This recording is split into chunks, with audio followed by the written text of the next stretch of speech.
বেলুড় মঠ থেকে বেরিয়ে আমরা তিনজনে মিলে টোটো ধরে চলে গিয়েছিলাম রঙ্গলি মলে।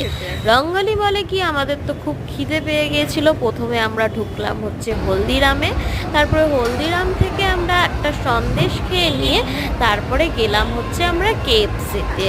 কেএফসি থেকে কিছু খাওয়া দাওয়া করে নিয়ে তারপরে আমরা গেলাম হচ্ছে, দেখে নাও, ডমিনোসে।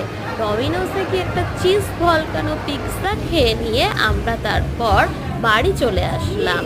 চিজ পিৎজাটা খুবই হচ্ছে গরম ছিল, সেই জন্য হচ্ছে দিদি মুখে পুড়তে গিয়েও পুড়তে পারছিল না ঠিকঠাকভাবে। আমরা কেউই তাড়াতাড়ি খেতে পারছিলাম না, ওদিকে অনেক রাত হয়ে গেছিলো, রাত 10টা বেজে গেছে।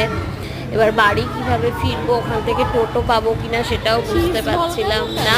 আবার খেতেও হবে, এটা তাড়াতাড়ি খাওয়াও যাচ্ছিল না, তাড়াতাড়ি খুবই গরম ছিল। মেনলি মাঝখানে যে ভলকানো চিজটা দেওয়া ছিল সেটা পুরো মেল্ট হয়ে গিয়ে চারিদিকে এত গরম চিজে ভরা হয়ে গিয়েছিল, খেতে তো অসাধারণ ছিল, বাট সাথে ভীষণ গরম ছিল, অসাধারণ লাগছিল খেতে। তোমরা কারা কারা টেস্ট করেছো চিজ ভলকানো পিৎজা?